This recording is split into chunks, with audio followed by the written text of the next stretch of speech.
Greetings everyone, welcome to Chess Advance. This game was played in Clutch Champions with the white pieces. We have the current reigning world champion Gukesh Dommaraju facing off against Magnus Carlsen, and this is their second round robin game that happened in day 2, and this is going to be an epic one because Gukesh is going to have to bounce back with the white pieces. Otherwise, the start could be really terrible for him because the first game he lost. He played a decent game, but up until then he got too aggressive, made some weaknesses, and Magnus took advantage of it. Right now, let's see what he has with the white pieces in store for him. So without further ado, let's start with this. Here e4, we have e5, knight to f3, knight to c6, and bishop to c4. Here just d6. This is the Italian game, and now just going for castles. Bishop to e6 now, and here just bishop captures, f captures, c3 now, and now just going for knight to f6, rook to e1, and bishop to e7. Now we're following the Italian game completely. Here immediately d4, just going for and taking the center, challenging the center, and in this position just castles was played. And now here you could go for this d5, attacking the knight, and after e captures, knight goes to a5, you play queen to e2, and after this a b6, now you just go for c4, just pushing that pawn all the way. And once there, maybe you try to go for queen to d7 because the queen needs to come out of its cage. The bishop is just basically a pawn, and it's also not allowing the queen to be developed. And maybe after a move like b4, you're gonna have to move the knight back. Maybe you play knight to b7 in this position, that's the only square. And after move like a3, you have a5, rook to a2, a lot of moves in this position. But after castles, here d caps on e5 was played, and now just knight caps on e5, and after knight captures, d captures. So Magnus is not actually bothered about doubling up his pawns, and well, let's see what happens here because those double pawns could be a weak. Now just going for this knight to d2 because you don't want to trade queens in this position, and here just bishop to c5. So Magnus's plan is basically very simple. I mean, he is targeting the pawn. Knight is going to be somewhere along the line coming in. Obviously, you cannot go for it right now because queen covers it. You could also go for this somewhere along the line. And the thing is that you want to be able to just put on extreme pressure towards that f3 pawn, and only way you can do that is with the bishop, knight, and the rook. And once all of those comes together, I mean, it's going to be difficult for Gukesh to try and do anything. But the thing is that engine is giving it as a better position for white, and the only reason for that is there is only one move in this position, which is this queen. And after this knight to h5, now you are targeting that, and unfortunately you cannot even capture, because if you capture, then just bishop captures and your entire position crumbles apart. The knight to f3, this is a very nice resource you have, but after queen to f6 you play a4, a5, and after queen to f1 you have rook a to d8, and you can see that black's position is absolutely amazing. I mean, pieces are developed, and although white needs to worry about that bishop, that queen, but the thing is that you have bishop to e3, so you don't need to worry about it that very much.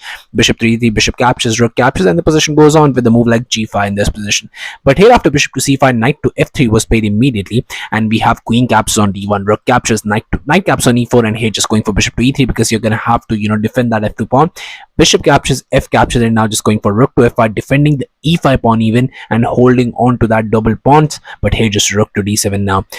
And now after a move like rook to c8, that which was played in the game, rook a to d1, you double up, and here just knight to c5, and you don't want to go back. If you go back to d2, then there are ideas of e4 attacking the knight, and then the knight is jumping on d3. Your entire attack towards the d file just vanishes, and your position just crumbles apart. So here Gukesh goes for rook to d8, trades a pair of rooks, rook captures, and rook to f8. And the thing is that you cannot even capture that rook. If you capture and trade in this position, your position crumbles apart, because here after rook caps on f8, king captures, now you play knight caps on e5, but here just knight to a4, targeting both of those pawns. And you have seen this idea. If you push b3, I just capture the c3 pawn, and if you don't do anything, I just capture the b2 pawn.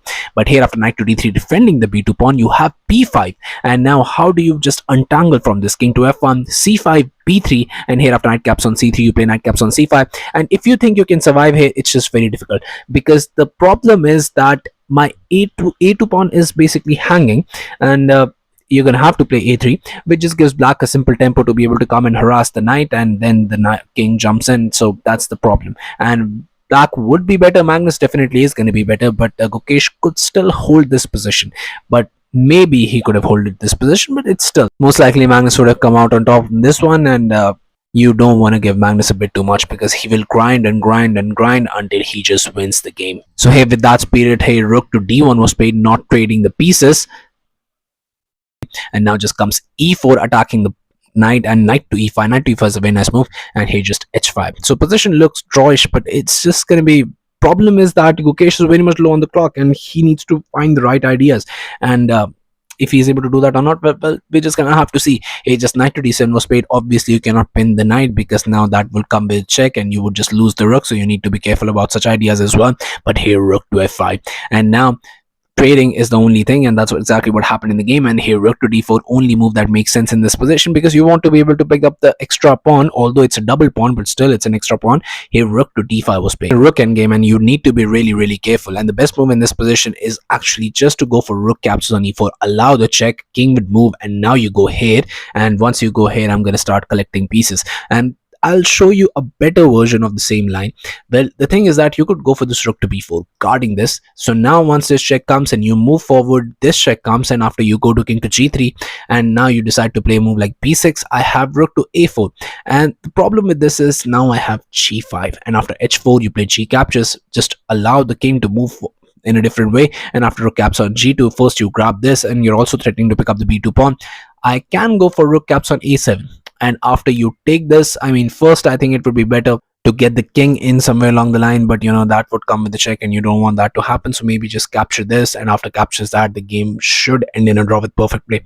But the thing is that after rook to d5, a natural move was played, and it is the third best recommended move by the engine as well. But I mean, it's just a very annoying move. I mean, you're gonna have to find a lot of correct ideas afterwards as well. Here c4 was played, attacking the rook, and it just looks like a normal move. You just trade, and after trading, just get the king in, and you know, just take this pawn. And how, I cannot even believe how this is not a drawn position, because here after rook captures, e captures, king to f7 was played, and after king to f2, just king to f6, and after king to e3, king to f5 was played, and now just comes b4. And b4 is a very nice move, but the thing is that now your position is just completely lost, because there is a winning move in this position. I'm going to ask you to pause the video and try and find out this only winning move. If you're able to find this out, believe me, you have spectacular in-game skills, because even Magnus was not able to find this out. So have at it. So congratulations to everyone who's able to find this move. The move is actually c6. c6 is the only move that wins the game. The idea is, after you go for a move like g3, you will push g5, and after g5, just here king to e2 in this position, just trying to take a position and not allow the king to come forward. But what will most happen is maybe just king to g4. And then the thing is that it's just very difficult, because somewhere along the line, amongst all of these moves, what will happen is white will run out of moves, and once that blockade is created, you have a tempo wastage with a move like e5, and then you don't have any moves. And even if I capture that, you're gonna have to go back, and once I enter your position, either your pawn falls or either your entire position crumbles. And something similar happened in the game as well. Hey, a6 was played by Magnus, thinking that it's the same idea, but now you have a draw, and I'll show you the line. It's a big line, but just bear with me. Hey, after a4, now the thing is that the idea is you don't have b5 in this position. If you go for c6 now, just g3, and after g5, that's why I decided not to show the line here, because a lot of the moves are similar to here as there was there as well. But in that line, you were winning. Here h3, and now after g4, now you just go h4, and after e5 in this position, you push c5, e captures, king captures, and notice that the king doesn't have any way to be able to enter into the position. And after a5 in this position, b captures, e3, king captures, king to e5, a6, b caps on a6, and after a5, now you just go king to d5. It looks like black is queening, but you just go king to f4, captures here, and after going this, you just go here, captures here, and after c4 in this position, sorry, c5 in this position, then after captures here, then you push, and the thing is that everything just happens according to the need that you have in this position. Black will produce the king first, but then you're queening as well, and this position should end in a draw. But the thing is that this was not played in the game. After a6, here in this position, Gukesh, very much low on the clock, goes for h4, and thinking that it's the same idea, but now the position completely crumbles apart, because now b5 works. And the thing is that what do you do in this position? You cannot take, obviously, because you'll run out of tempos very soon. So here c5 was played, trying to create a blockade, but you know, in your own terms, but just c6. And this was the position with c6 that you wanted to create in the first place.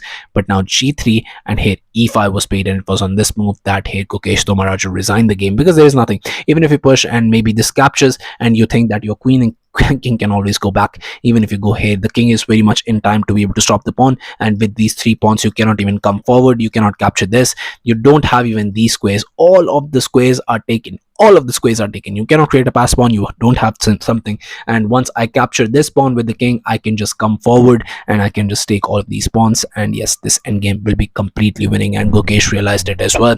So did Magnus. And yeah, it was definitely not a good start to Gukesh. He lost both of the games, and he definitely had chances in the first game, but unfortunately, he just went a bit too aggressive and made a positional error where his pieces and pawns just became very in a situation where it just became so weak that all Magnus had was a draw in that game.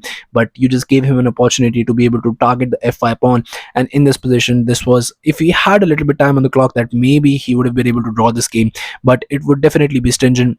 Sure, he would be learning a lot from both of these games. He would take back a lot, and that's the most important thing, that you take something back from these games as learnings, because even we are taking back so much from these end games. Rook end games, rook pawn end games, it's never easy. And the thing is that even just one mistake would cost you the entire game, and it did for Magnus as well. If he had been able to find the a4 idea, Magnus would be beating himself up for not finding the c6 move. So it's not like it's completely Gukesh's fault.